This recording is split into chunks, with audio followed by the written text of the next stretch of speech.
mga cholesterol. Okay.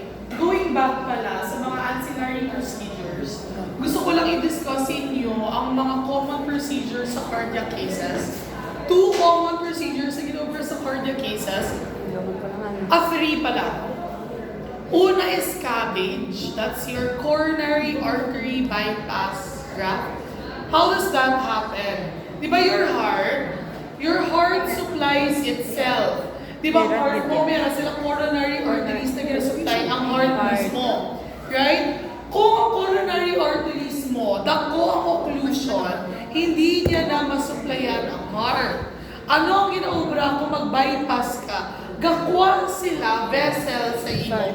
Common na radial artery sa venous artery, and your internal mammary gland, internal mammary artery. Ang munang ginagamit to bypass the coronary arteries. Ano ginaobra? Wala na ginakot ng coronary arteries ha. Gahimo bag-o nga way. Yes? For example, kung ang Lacson Street kung ang Lacson traffic, maubrado ka skyway para hindi traffic katama, para may dyan kung flow sa kotse. Gets nyo? Amo nang ginaobra sa coronary, sa CABG. Kina-open ang chest ni patient, ginabutangan bago ang artery. Amo na siya ang CABG. Pakitaan na kamo video kung mag-discuss na kamo about CABG. You'll see na, basta it's a very complicated, you'll see na ay shucks, kasagat something. Okay, next common procedure, CABG, coronary artery bypass graft. Sa coronary artery bypass graft, kasi di ba you have 7 different arteries that supply the heart. Pwedeng single vessel coronary, pwedeng single vessel CABG, pwedeng double vessel CABG, pwedeng 4 na vessel na CABG, pwedeng 5 vessel na CABG. Amon kung may CABG sa bakol? Parang wala. Sana mayara, kaya parang hindi naging kailangan mag-fly to other places. Okay, yes. The next procedure na ginaobra sa patient nyo is what you call your angioplasty. Okay? Imagine, ang mga plaque, for example, in patient. For example, 70% occluded din. So, nag-decide si patient mo, magpa-angioplasty. You have 2 types of angioplasty. First is the ballooning effect. By i-insert dire nga parang balloon, at the level sa may occlusion, gina-open na siya. Open. Para mag-aggregate ang iyong artery. That is angioplasty ballooning. May isa naman ng angioplasty na nagabutang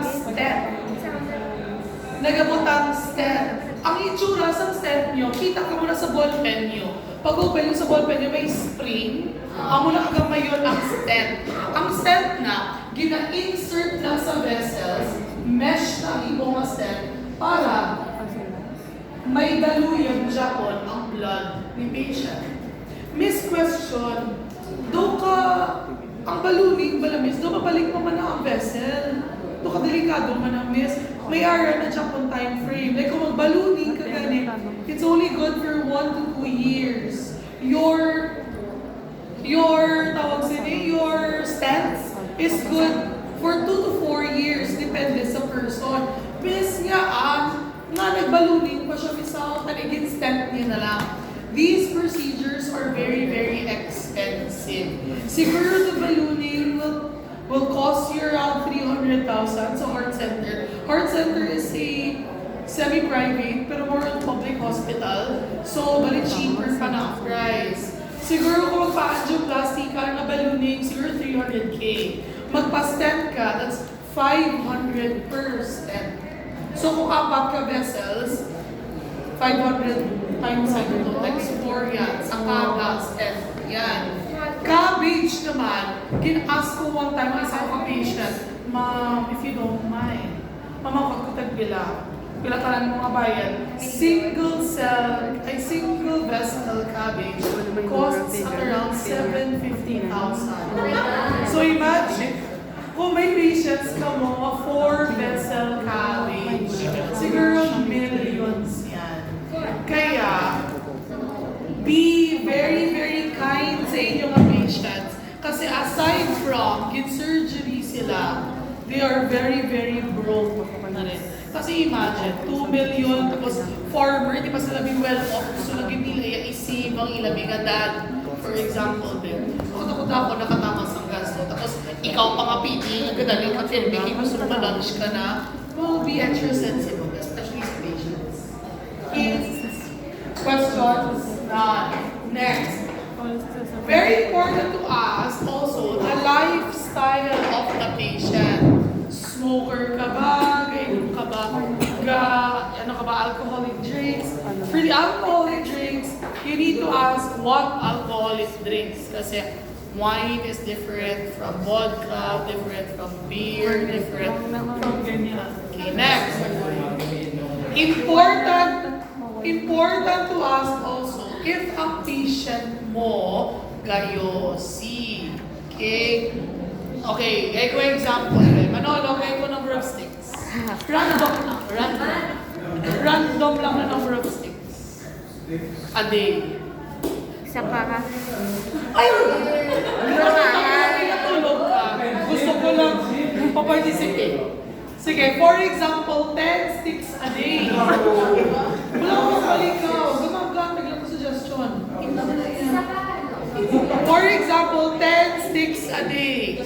You're going to divide 10 by 20 because that's how many packs in a pack daw. And then you multiply that by the number of years siya na nagayosi. Manolo, gaya ko number of years then. Normally, mga pilabi ka years, gayosi ang tawag. Mga 4 years. Kunyari mga 4 years. 10 yosis a day. So that's 10 divided by 20. That's 0.5 times 4. Bale, ang imo nga pack years of patient is 2 pack years. Yep. That's how you calculate. Number of sticks per day divided by 20 times the number of years siya na nagayosi. So, kunyari, 10 sticks a day. 10 divided by 20, that's 0.5 times 4 years, for example. So, 2 years, 2 pack years. Yes. Pack years. Pack. Questions? None. Later, when you learn sa pulmonary, also sa cardiac naman, you will know na there are 3 ways to transfer your cigarette chemicals to another patient. For example, for example, sa isang badminton center, kayo si Yossi ko. For example, kayo si Yossi ko, sa isang badminton center, I will not name drop. Yossi. First hand smoking, ako ang nagwa, because ako ang nag-Yossi. Kinasturya ko si Janelle, bugahan ko si Janelle. Janelle, may drinks. Ang na-inhale ni Janelle is what you call your second hand smoking. Ginamoy ko Yossi, naglagay ko sa 6th floor, may klasiko. Hello, class! Nagreklamo ka ron. Wait lang ha. Hindi, Ella. Nagreklamo ka ron si Ella, balina sa akon. Miss Bao ka sigarilyo. Ang nasiputan niya sa akon niya sigarilyo, that's third hand smoking.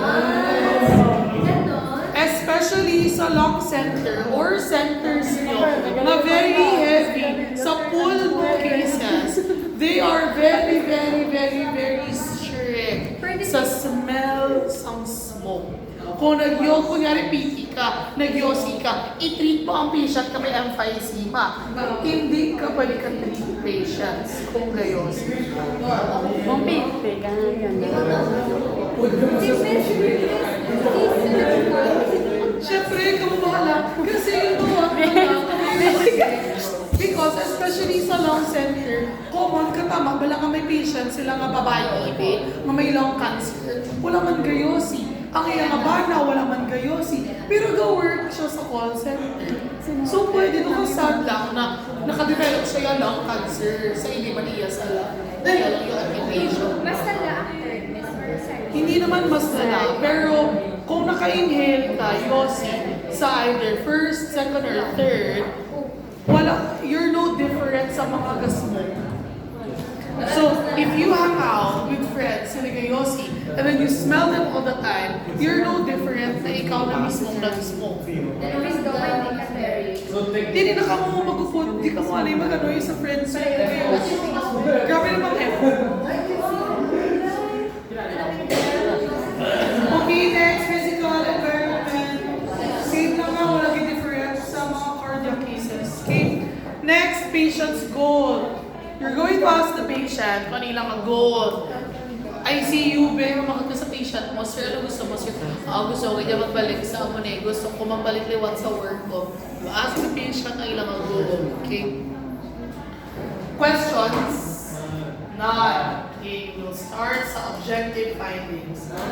The single most important objective finding, especially sa cardiac cases, yung vital signs. I'll teach you the proper way to get the vital signs. Or what we see. Pero mas namin, di ba nagamit ko? Wow, pro ka na dyan.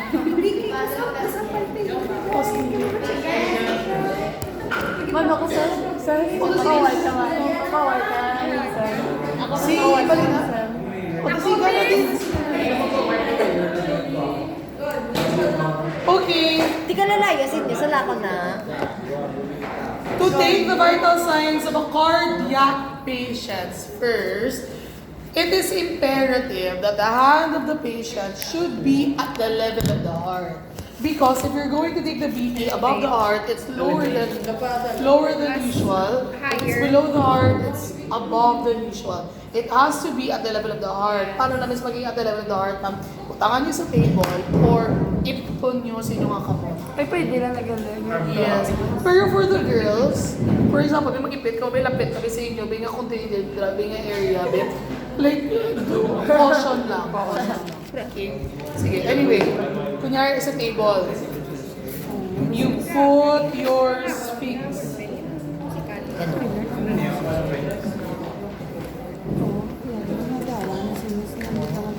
To put the sphinx, it has to be, hindi siya sobrang loose, hindi siya sobrang sikip. Okay? For cardiac patients or for patients na lang in general, you're not allowed to pump up to 200 agad-agad. Because cardiologists, you are actually distending the arteries here, thus affecting the reading of the blood pressure. Yes. So you have first to do the auscultation, the palpation method first. You palpate for the radial artery. Okay? Oh, doon ganun. Hindi, diretso? Hindi pwede. Pamong base? Bukid always ang baseline. Pero hindi lang yan. Di ba I told you baseline sa first time? Sa cardiac cases, never skip palpation first. Kasi hindi ka mo kabalo kung nag-shoot up na yung BP. Kasi mind you, there are blood pressures na nag-shoot up sa 200, 220, 240. Di pa na ako pump mo sa 200. Di syempre lower than the dapat. So dapat palpatory first. Paano ganyan ba ng palpatory? Palpate first, radial artery. Pop ka mo hasta sa kung diin madula ang pulse. Systolic. Ay, siya na tula pagali. Iyan. Plus 40. Nadula ang pulse, for example, regional at 80. You are now going to pump your sphygmo plus 20 millimeters Ay, okay ko is 40. I thought you 40 30 to because 40. Pearson said 40. Pero study show na dapat 20 millimeters Kasi more mercury lang. Dapat 20 millimeters mercury lang because of reset. 100 lang yun. We're always going to follow. Anyway, for this class, we are going to follow heart center's protocol because especially heart center and lung center, they are always evolving. They always know the best protocols for their cardiac patients. Kumbaga sila, Ba't yan na tayo? Alam mo, zero ka na. Sorry. Especially, kumbaga ang brain. Okay? Subok sa Philippines sa mga cardiac cases. Anyway, after pumping, kunyari sa 80, na nag-80 to Japan, you're going to pump plus 20, so 100 lang si patient. Okay? And then sa 100, pamatay ka mo, hindi ka na pag-ibrawan ng actual. Pamatay ka mo, the first sound that you will hear is your systole. The last weakest sound that you're going to hear is your diastole. Gets? Questions about blood pressure? Questions about blood pressure. Okay, about your... Wait lang ha. About your steps. About your steps, pala ba nag-i-auscultate pa ka? Ano gusto ko ano. Sa likod. 20 or 40. 20 talaga. Ate, 20 kung talaga. mag 50 lang galibiya, no, miss, hasta... 70. 70 lang ang stab. 20 talaga. Kasi 40 millimeters mercury. Kinabal ko na yung mga to, sir, balik yan. Sabi ni Pearson, ganyan. No, study show na nag-distend ng artery, ganyan. With this amount of patients, blah. Silang brain sa cardiac cases, so we follow them. 20 talaga. Okay, sige. How do you auscultate? First, I'm going to teach you how to properly hold your stethoscopes. Okay? 4 stethoscopes na may ara buo sa likod or may ara dual heads. May buo nga May ara dual heads. You are going to hold your stethoscopes like this. Like that. Kung mag-auscultate ka mo kay patient. Because if ganyan or ganyan, pwede, pulse mo mismo yung mga kapamatian. So you're going to hold your steps like this. Okay? Auscultate. Miss, paano for example, Oro, Patong wala ulo. Ay, Miss, paano kajin eh. kunyari, Nakajin mo yan. ang step ko, Miss, wala, ayan. Parang for example, Miss, yung step ko like this. Kailangan ko na siyang hold, Miss, mag-amo ni Miss. Hindi mo naman kailangan mag-amo. You can hold it kasi wala naman siyang hold. Alin na siya. Hindi naman siya Alin na really. bala si mo na miss. Hindi mo na Prada. Kabagan ni miss. Hindi mo na Prada. Hindi na ako Prada. Ikatuwa, sa heart center pala, ako pa na pala majority ginagamit. Ay, Chika. honestly, ako nang bation, surprisingly. I don't know. Chika. Chika. Gagi, I'll prove it. I'll show you the parang anyway. 4 steps naman na dual head. I think Lippmann, yung bell, here's a deeper ang iyang mga batian. So kung mag-take ka mo blood pressure, na deeper ang iyong pamatian, you use the bell. Pero for auscultation, ang diaphragm ang inyong gagamiton. Yes, ang mga imagine kung ako ka na mag-ano. Ang bell. Bell, this is the bell. This is Diaphragm. This is the diaphragm. Dahil tayo wala ka ba? Ang bell ano? Oy, pero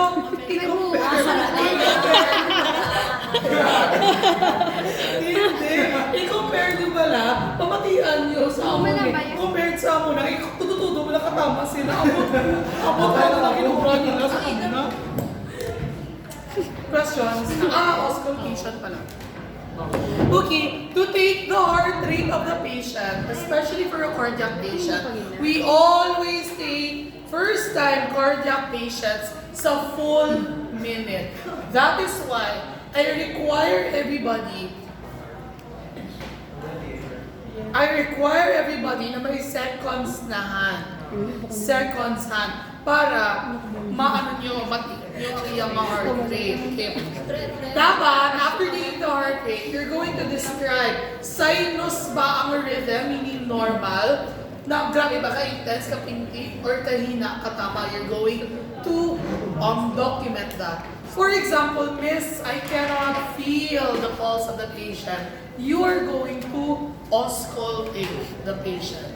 Okay? Most common area to auscultate for the patient is the herbs point.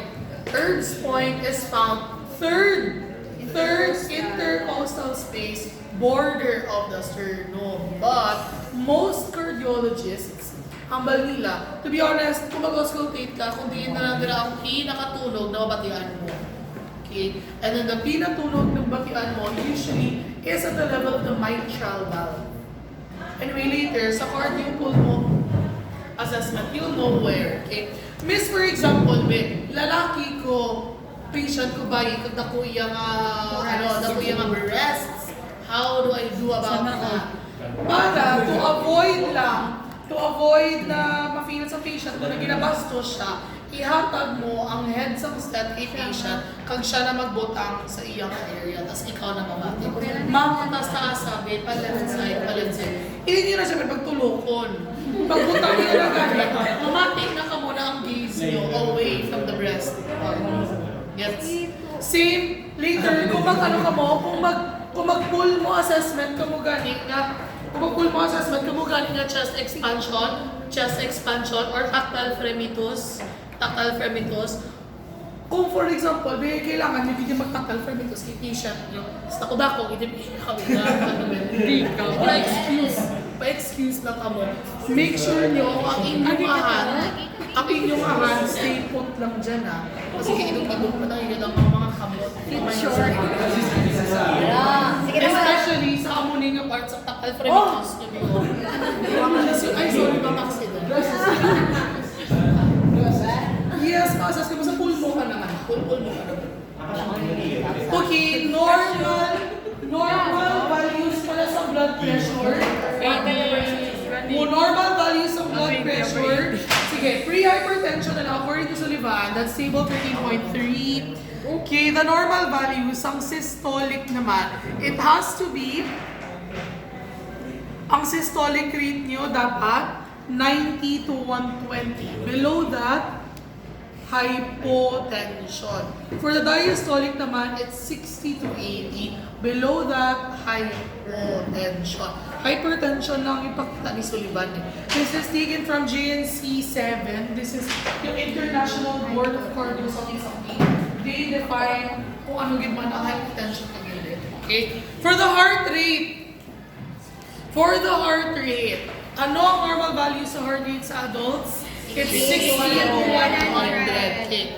According to Sullivan, kung for example, sinus lang naman ang rhythms ni patient mo, meaning normal lang naman ang rhythms, pwede ka maka-shortcut, Times 10 seconds times 6 or 15 seconds times 4, okay lang. Sa patients na normal na ang rhythm.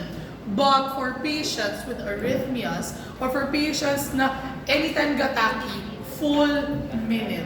Pwedeng palpatory, pwedeng auscultatory. Okay? Next, after taking the heart rate, you're going to take the pulse, the RR. You put it either here or here. Basta, hindi mo dapat mayabag patient dahil ginhawa siya. Ay, ginhawa. Sir, baka kung mo ginhawa, ang sa'yo mo ginhawa, ikaw na conscious siya. So you're going to look lang, observe, and then you time how many cycles per minute. What's the normal value for your 12 to 20. 12 to 20 for the adults. Okay. For the temperature naman, easy lang. On nyo lang na siya using your thermometer. Okay. What's the normal value for your temperature? 37. 36 to 37.5. 36. Okay. Next. Okay. Next, very, very important vital signs that you're going to take a patient is what you call your Pulse of This is your pulse ox. Pero what am I taking? Pulse and Oxygen. oxygen saturation of your patient. Kilames. Oxygen saturation of the patient. Ano Order na man ka ang mo. oxygen? Ano na kumbaga balik ang oxygen saturation? Okay, so everybody listen. Basta lang makang mag-pag na naman.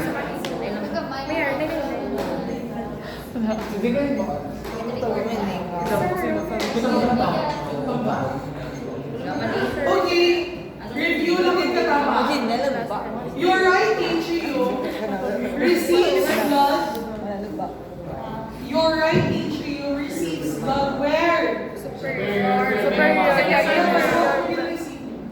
It receives the oxygen blood from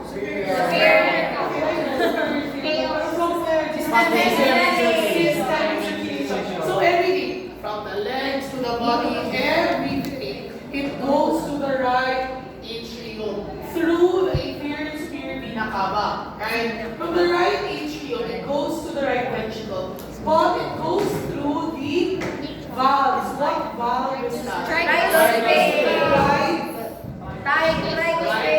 It's called your tricuspid valve. From the right ventricle, it now goes to your lungs.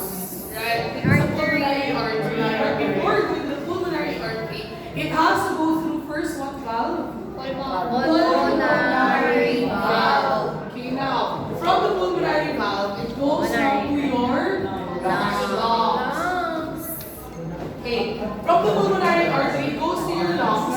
It goes to the alveoli sa imong mga lungs, right? So, here alveoli. Yes. Pulmonary artery, down sa magiging capillaries na lang. Sa capillaries nyo and sa alveoli, dira ka-happen ang gas exchange. How does gas exchange exactly happen? Diffusion. I understand diffusion. But when you say diffusion, it has to be from a greater gradient to a smaller gradient. That's why you have diffusion. Okay. What part of the blood receives oxygen? What part of the blood muna? Red blood cells. So sa imong blood, you have millions of red blood cells. Inside your red blood cells, you have your hemoglobin. Okay, example, isa ka hemoglobin. Your hemoglobin has 4 heme parts. Ginasurround niya ang imong mga iron. Okay? So, iron Flower. gets your heme, your 4 hemes of the hemoglobin can get 4 oxygen molecules. Okay, everybody listen sa drink part. Okay, feeling kaya ang balila wala dito na natudlo. This is your iron. You have heme groups here. Okay? Your hemoglobin, hindi siya agad-agad magkuha oxygen. Bisan pa, damo-damo na oxygen sa blood. What do you call the term na nag-a-attract ang hemoglobin sa oxygen? What do you call the term? Starts the letter A. Attraction. Attraction, ano pa? Ay, nako, fish on. Yes. A. Nga, Paul. Kung taas ang A, meaning damo ng oxygen ang makuha sa ating hemoglobin. Affinity. Kung taas ang affinity, okay, now you know, you take notes. Kung Anong taas spelling? ang affinity sa imo nga blood, sa imo nga hemoglobin to oxygen, meaning damo siya makuha ng oxygen. But your oxygen, pilian siya kung saan mo siya magkatmo sa imo nga hemoglobin. Okay? The first oxygen that will attach sa first heme mo will take a huge amount of energy para ma-attach siya sa first. The second one naman, since nakita sa second one na may first na, hapos na lang para sa iya na ma-attach. Since sa third one, nakita niya na may second and first, hapos para sa iya mag-attach, almost automatic na si fourth mo oxygen na ma-attach. Gets nyo? For example, arak ta sa isa ka event. For example, may arak tables na good for 4. Si Sir Carl, gatwa buffet. Yes. Si Sir Yeah. Carl, bago siya magpungko, si Sir Carl, bago siya magpungko, may isip siya, di ito pungko dira ko with sa iya, or mapungko ko sa amunin nga table. Since kusog si Sir Carl, kusog iya nga gusto nga mapungko siya alone na siya lang yung isa sa amunin nga table. Mapungko siya sa table na siya lang isa. Next, ako nang mapupul. Di ko mapungko man. Uy, na si Carl, basta-basta lang para sa kon na magpungko pag magtupad magupag kay Carl. Next, si Miss Ingrid. Si Miss Ingrid.